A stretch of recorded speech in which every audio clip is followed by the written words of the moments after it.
Welcome to the Highland Alumni Lounge. We're here with the 19 members of the 1981-1982 Highland Girls Basketball Team State Championship team that finished 25-2 that year. Ed Nunez, along with Marlo Pennington, assistant coach Chris Martinez, head coach John Pye, and Denise Aidens.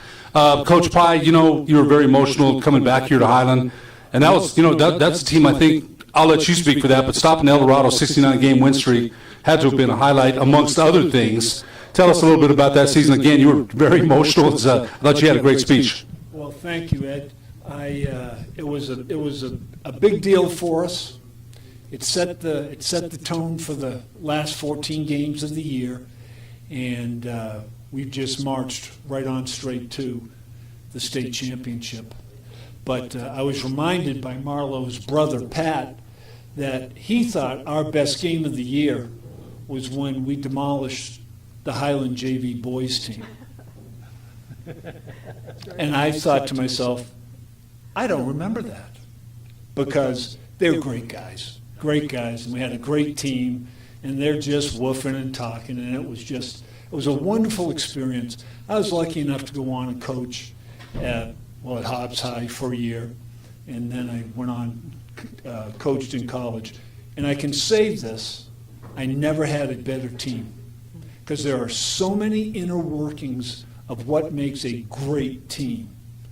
There are lots of good teams, but they're not any great teams, except the last one standing. And we were the last one standing, and we were a great team. I wouldn't argue with that. I don't think anybody else would either. Denise, I did want to mention Twyla Pulliam and Celeste Howell. They passed away. What are your recollections of that season? I thought Coach Pye really, again, I had to read. Marlo had a scrapbook, and I read everything. So I tried to read as much as I could. In one game, Jackie Hubert had 20 points, 20 rebounds, and man, that's amazing. What are your recollections of that season? Because it's a special one. It is, and I came just for 1 year, and like Pam was saying, it is like everything aligned that year. And there was, I was lucky enough to play summer league with these guys and realized I could come to Highland, and my mom lived in the district, and anyway. Chris and I didn't coach right. during that summer league because that was not allowed. No, I didn't even know who you were. Right. Anyway. I thought I read that article anyway. Keep going. Anyway, one of the best times of my life. We had, this team was unbelievable. We played, everyone probably remembers, but with the men's ball. There wasn't a women's ball back then, so it was a bigger ball. We did not have a three-point line. If we did, it could have been good, could have been really bad. I don't know, because who knows? We were already shooting from back there. We might have been shooting from half court. I don't know. But I believe we averaged 89 points a game or 90, something like that, points a game. Right. And beating El Dorado, by far one of the best memories. I know we beat Hobbs in the championship, but El Dorado that was a huge moment for all of us. And can I say something about Denise? Sure. We're in the semifinals, and we're playing Valley. Charlie Gibbs had a great team. The great Mindy Sherrod, Chris's uncle, Charlie Gibbs, and Denise with I'd say maybe a minute 30 left in the game. As she reminded me today, I told her that she took the shot from the bleacher while she was ordering a hot dog and a Coke. She was so far out and hit nothing but net, and that you could feel the wind leave Valley sails when she hit that shot. That was just an amazing. And I'm glad you came to Highland, by the way. Thank you. Yeah, you're welcome. Appreciate it. Yes. It sounds like some great energy. Coach Martinez, you played here at Highland in 1975, and you were on the losing to Las Cruces in the state championship. Your team had, this great team you played with. This Las Cruces we mentioned was one of the best teams of all time. But your memories, I've known you for a long time, Coach. But what was your memories of that team? You and Carlos Garcia, assistant coach Pye. What were your memories of that season? Just the buy-in. These kids just did whatever you said. It was, I've been fortunate to coach again in the last 10 years, and I took for granted what they gave us. That buy-in was just unbelievable. You tell them things like Denise. Denise could have stayed at Sandia, been all-state. She took a second seat behind some of our All State players to play here, you know. And, you know, kids like Marlo would be playing as a freshman, and she's sitting behind really good players. But no one left, no one complained. They all played their role. And, you know, having Carlos was fun because at that El Dorado game, there was an officiating situation, and Carlos took one official, I took the other. Carlos is talking Spanish to one, I'm talking to the other, while John's setting up everything we need to do in the huddle. And yeah, and I mean, they're telling us, hey, knock it off, guys. You can't be acting this way. And it's like, wait a minute. This is the biggest game of the season for us. Yeah. And those are the things I remember. I remember these kids. Like I said, I remember Denise hitting the first 2 shots in the state finals. Oh, man. And they were from probably 20, 25 feet. Those are 3-pointers. And right away we're going, oh, now they got another headache. Yep. Now they have another headache. And that was this team. There was always another headache. Yep. Twyla driving the lane. For half the game, she would sit there and just run the offense, and then all of a sudden she'd take somebody and take them down the middle to remind them. And that's all she had to do. In the state championship game, and I'll try not to get too emotional, Twyla came to the sideline, and she is literally screaming at the players, at her teammates, saying, this is the state championship. This is the state championship. We've got to play better. So as a coach, I just said, Ed, well, I agree. Go out there and play hard. Yeah, I mean, we're working. That's leadership, though. I think that's leadership. You know, Marlo, you know, you come from a basketball playing family. Carlton, your brother Jackie played on this team. Your brother Pat, a heck of an athlete here at Highland High School. You know, you come from that family. You were a freshman on that team. You had a great career here. You're also an outstanding volleyball player for the University of New Mexico. What were your memories? I mean, you're playing behind your sister. You guys are getting to share that together. You know, what was your memories of that season? I guess for me, what I've really learned is, as you've heard from this crew here, is the word that comes to mind is tenacity. That really helped me to set up to see and apply tenacity through my career, right? Even though I may not have been the starting player, but I knew my job was to come in when they were done and make sure that we finished it up. You know, defense, learned how to play defense. Just watching each of these players come out and give 100% each time in practice, pushing each other to the limits, but just knowing that word tenacity comes to mind for me pretty much in everything that I do. Willing to take that back seat, but still feeling like you're part of that team. Well, I can speak to that tenacity. You're a member of our committee, so I'll see that tenacity all the time. 1981-82 Highland Girls Basketball Team, 2024 inductees into the Highland Sports Hall of Fame. Congratulations. Thank you. You bet. You bet.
Ed Nunez, along with Mark Kyle, 1985 graduate of Highland, 2024 Highland Sports Hall of Fame inductee. Mark, man, what a fabulous, we didn't even get to your documentary, man. I got a chance to watch that. Some of the players you played against, unbelievable. Talk a little bit about your career here at Highland. First, you mentioned Coach Ness, and, he's somebody we got to think about trying to get into the Highland Sports Hall of Fame as well. But talk a little bit about your career here at Highland. Thanks, Ed. Yeah, you guys have done a great job, and I'm sure you'll get to him someday. You guys have got some great athletes in there. Yeah, Mr. Ness to me was a very influential person in my life. To Did you know Rich? I didn't, but I remember the name. Yes, Yeah. he was a coach for many years, maybe over 20, and he was very down to earth, and he let me practice with the best juniors, other junior tennis players in the city at one club, which enabled me to improve a lot. Even though, I mean, I don't want to take away from my other teammates, they had their practices too, but they understood in order, at that time, there was only singles, doubles, state champions, but they didn't have a team competition. That started in '93. So it was, tennis is an individual sport, but Mr. Ness, wow, what a great person. He, unfortunately, he's not around, but he was a very smart guy. He was very intelligent. He might have been a doctor. I don't know if he had a PhD, but he was a very bright guy. I had some great teammates, Randy Smith, Jester Banks, he came today. I had a great, we played over our dual matches over here, and there was a lot of traffic driving by, so it was hard to concentrate. And I played 4 years. Like I said in my speech, I didn't qualify my freshman year. I lost in the district finals to Kirk Kennedy from Sandy, a good player. And then he was 2 years older. And then my sophomore year, I actually played number 2 singles at Highland up until my junior year. I played behind Nicole McKenzie. Actually, up until my senior year, I played number 2. It's kind of interesting in the fact that Nicole McKenzie was number 1 and I was number 2. And in districts, we were on 2 people from each district qualified, but when we were on the opposite draw in districts and we got to the finals and they took 2 players into state from our district, there was 8 districts in '85. So I would qualify even though I would lose to him in the finals of district. And then in the state tournament, we were on opposite sides of the draw, and he would play one of the best players to come out of New Mexico, who's unfortunately deceased also, Mike Velasquez from Valley High. Yeah. So he would play Nicole in the semis my sophomore and junior year, and I'd be on the opposite draw, and he unfortunately would lose to Mike, but he was our number 1 player, and I was the number 2 player at Highland, and I got to the individual singles finals my junior and senior year, and I would lose to sophomore and junior year, and I would lose to Velasquez. Finally, he graduated and he moved on, and then I got my opportunity. I went undefeated my senior year. I beat Daniel Mainzer from El Dorado in the finals, and his teammate who played 2, I beat him in the semifinals. Matt Wharton, he unfortunately is no longer with us. So El Dorado had a tough team, 2 guys in the semis my senior year. Matt Wharton actually went on to play college tennis. Daniel is, I believe, a tennis coach still in Minnesota. So it was good competition. I learned a lot, and then that enabled me to get a scholarship. Mark, I think when you asked me to watch that documentary, I really got a lot out of it. Tennis, what does it mean to you? Because you mentioned you beat Sampras in '91. You beat Stefan Edberg. I think you beat Boris Becker. What a career. There's no question. And when I watched it, I got a better idea of how tennis players, I told you that. I thought it was a great documentary. I really did. I watched it with great interest. I love to watch anything athletic. But tell us what tennis has meant to you. You're still, teaching tennis lessons. You applied, you did a tennis clinic here at UNM. What has tennis done for you, man? I mean, I know, I think I can kind of say, but tell us, what has tennis done for you? It's basically been my, it's my life. I really didn't start to really like it until I started to do pretty well. And like I said in my speech, it was my identity. And it is, I went to college, and then when I was a freshman, when I did well, I wanted to be a professional, but I kept that sort of to myself. But tennis is my life, and I still coach tennis. And it's just my whole world, and being able to play at the highest level. I played majors 20 times, Wimbledon, U.S. Open, French Open, and the Australian Open, but mostly in doubles. I was a double specialist. I was 167 in singles and 32 in doubles, but I played at all the majors. So yes, it was fun. And then subsequently, my last 2 years, I made a documentary on the game called The Journeyman, which you can see on Vimeo, and that was sort of a catharsis as my career was winding down, and I kind of it became a hobby, and I did it with another player, and it shows what it's like to be a player, a tennis pro, because tennis is pretty popular in Europe and in around the world, like soccer, but not many people in New Mexico play it, but mostly now they play pickleball, which is really, really good. You know, one of the things that you're right about, the documentary that got me, one of the tennis players is walking out, he's mobbed, just mobbed, so you're right, I remember watching that, like, gosh. So I've got to ask you this, finally, we'll wrap it up with this. What does you came all the way from Hawaii, man, you know, and I thought that was great. So what does it mean for you to be in the Highland Sports Hall of Fame? I know you and I have talked about it, and what does it mean to you?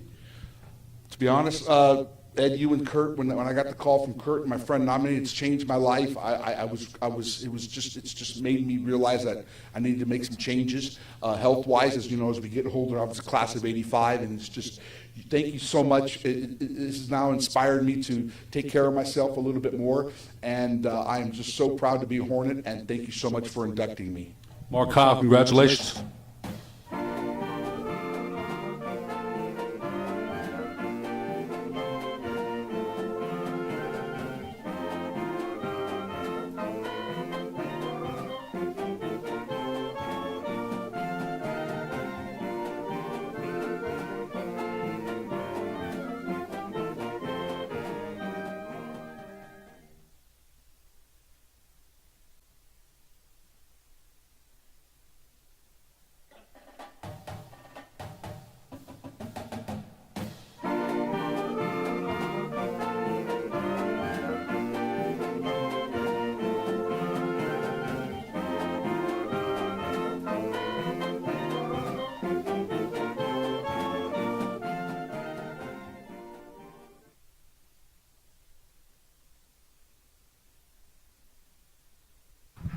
Ed Nunez along with David Podrell, 2024 Sports Hall of Fame, Highland Sports Hall of Fame inductee. David, you're a legend, man. You still got that record that holds today. What does it mean to you to be inducted in the Highland Sports Hall of Fame? Well, first of all, that being a legend, that's like being famous but not rich, not a lot of fun. But anyway. I've heard that. Yeah, but it meant a lot to me. It meant a lot to me for the people to remember and for people to want to have me with this honor. It was good. And the people that are on there, already All-Americans Hall of Famers from Highland High School, can't beat it. David, that record, the long jump record, still holds. Does that surprise you that record is still intact? Does that surprise you? It surprised me because back in that day, they had, I had to jump that far to win. They had several 24-footers and 23-footers. Got about a couple of guys from Albuquerque High, Leroy Spicer. So, but it surprised me because, well, in actuality, I did an All-American meet, and I jumped 25-10.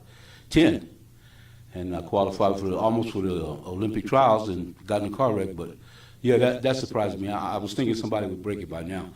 And at first I don't care, now I care. So it's kind of darn if you do and darn if you don't. That record has held for a long time, David. So I don't know if somebody may break it, but it's held for a long time. Finally, I know you got to go. What does it mean for you to be inducted? And you see everybody that you heard today loves Highland. What did Highland mean to you? Well, like I said in my speech, Highland was confusing because Highland was a big school, had a lot of students, and I was just a kid straight out of Texas, and not straight out of Texas, but I didn't know the games that people play. Highland had a lot of people with money, and so it was part of my confusion. But the coaches, the teams, everything I enjoyed to the max. So I feel great about it. David Podrell, congratulations. Thank you very much. You bet. All right. Thank you, man. Sorry.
Ed Nunez, along with former All-City guard Joe Bradley, who was part of the induction for Coach Tom Hogue, who passed away in February of '83, I believe, Coach. I believe that 84. 84. Okay, so Coach Hogue's been gone a while, but you were kind enough, Coach, to nominate him, and then he was inducted. You know, Joe, you and I have known each other a long time, man. We played a lot of ball together. I was on the JV when you were on the varsity here. I played college basketball with your brother. Yes, yeah, we go back years. You know, when you and Coach Hogue, now you guys had what I'd say, he'd get on you. I still remember I told you that time we were scrimmaging. You threw the ball against the scoreboard the other end, and he tells you, that away, hot dog, way to go. And he's kind of needling you, but he knows what he can get out of you. Talk a little bit about, and I thought I was real touched by your relationship at the end of his life. Talk a little bit about your relationship with him. You might have had a different one than a lot of people did. I did. I believe and that's what Coach Rodriguez wanted me to do this because of that different relationship that he and I did have, especially toward the end of his life. But there were many instances where he was instrumental in me basically saving my basketball career. I had a bad temper, as you know. I got a lot of technicals, and I crossed the line down at Alamogordo, and and I almost was removed from the team by the NMAA. Coach Hogue went to bat for me, kept me on the team. I was not able to practice for approximately 3 or 4 days. I had to run a ton of bleachers and no more tees. And one more tee, and I would have been done for the year. And so I think there were a lot of refs that thought that they were real good all of a sudden because I was not on their case anymore. So, but I really appreciated him going to bat for me, keeping me on the team, and salvaging the rest of my career. Because if you get kicked off of your high school team, you're not going to play college ball. The coaches in college aren't going to take that, and so I was very lucky that he did that for me. I did try and reciprocate later on. I visited him, helped him with various chores around his house, some yard stuff, driving him around when he couldn't drive anymore toward the end. He still wanted to get out and do some things, and I did it. I took him. My career didn't turn out to be a basketball coaching career. I went into, took a different turn. But I always appreciated everything he did for me, and it was I've stayed in contact with basketball through Coach Rodriguez. He and I have been friends for 50 years, and will be friends forever. And so that I'm just very thankful. Yeah, like I said, I think he came across as gruff and grouchy sometimes, but you knew him in a different way. I was his captain for 2 years, and I think I know he liked me. I know he just was kind of quiet about things. And I think you had a very special relationship with him. You mentioned the defensive end. You learned defense here. You and I played at Whittier back in the day. I still tell the story. We used to break into Highland on Sundays, and you were on that window, and we'd lift you up. And I looked at that window later like, how in the heck did you not fall and break your head? Because I never tried it. So we're gym rats. And you mentioned the defensive end is where you learned it, and you learned it from Coach Hogue. And he was known as a defensive specialist, taught to John Fifield, Lloyd McPeters, players of the past, and they said he was a real defensive stickler. Right, Jim Hart. He's not a great athlete, but he had the fundamentals of defense down. You look at that 1972 team that won the state championship. They were they were overachievers on that, on the defensive end. They beat the Dogs by 2, I think. 57-55. And I believe that the Dogs had won it the year before over Hobbs, scoring probably in the high 80s, high 90s maybe. So Highland could slow the game down, force everybody to play their brand of basketball, and that's why we could win some games that we may not have had the same players that talent-wise, but our defense was over and above everybody. Our conditioning and our talent was, our defense was there. Our talent may not have been, but we did have some great individual talent over the years with guys like Peterson, that I had just a great honor to have played with. He elevated my game so much in that 1 year that I played with him. I knew what it took to be, a player of the year type caliber player. I wasn't that level, but I was close. I was, all city, all district, and all that. So, but yeah, and I saw it all the time with Coach Rodriguez's teams at Cibola and here at Highland as well in his early days, but especially later in his career when he had less talent than he might have had early on. They still were so competitive because of that defense that he had learned the basics of here at Highland. Yeah, Tom Hope was known for that. Joe Bradley, thanks so much. Thank you very much for doing this, Ed. I appreciate it, and I'm glad that Coach Hogue is in. Yes, he deserved it. So Thank you. You bet. Thanks, Ed.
Ed Nunez, along with Highland Sports Hall of Fame 2024 inductee Dave Brummel. Coach, just an honor to have you here, 1960 graduate.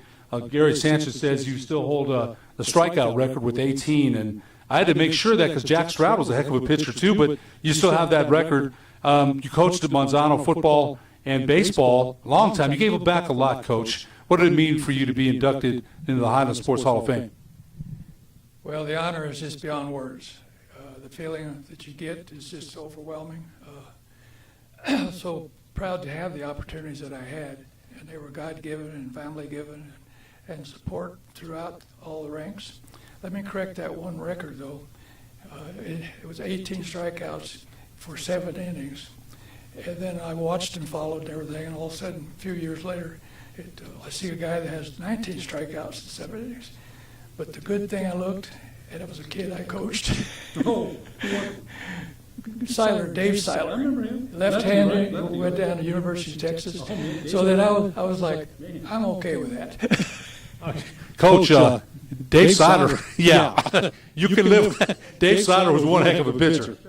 Jack and I were on the same mound when we won the championship. He being a left-handed sophomore and me being a right-handed junior.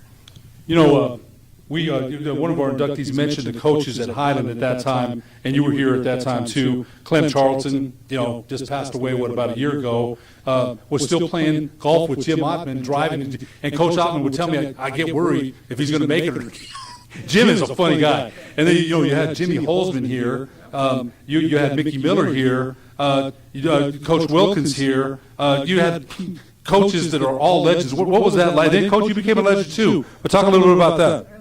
Up-and-coming player, I was fortunate to be with coaches that they were starting their careers too, but they all proved themselves to have legendary championship programs, seasons, and just a great life as far as they were all successful. That brings a lot of things out of each that I start to mold and believe in, and I was very blessed to have that opportunity with those coaches. What did you take when you became a coach at Monsanto? What did you take any philosophy? I mean, you can only be Coach Brummel, but what philosophies? You got Coach Gentry here too. I mean, Coach Gentry, that was. I think everybody was scared of him, and unless you were a football player, Coach Gentry could be kind of intimidating. But what did you take from them as far as when you were a coach? Well, you're right. You're your own personality, and you have to be yourself. But if you take in different philosophies and they blend and fit and find a way to get into your system and your philosophy, then it's a big success. And I was fortunate to be exposed to different views, different ideas, and so forth. And it just, to me, helped me put myself together about how I want to approach each and every game. And Coach Gentry was amazing. He had a philosophy that we're playing a tough game, so let's get tough. You also had Coach Hogue here too. I played 2 years for Coach Hogue, and Coach Hogue could be kind of gruff, and but he was tough too. You have a lot of, and back then, Coach, and things have changed. You can't do those things, some of the things anymore, and I understand that. But there were some tough kids back then. It really was. It really helped us mold to be one.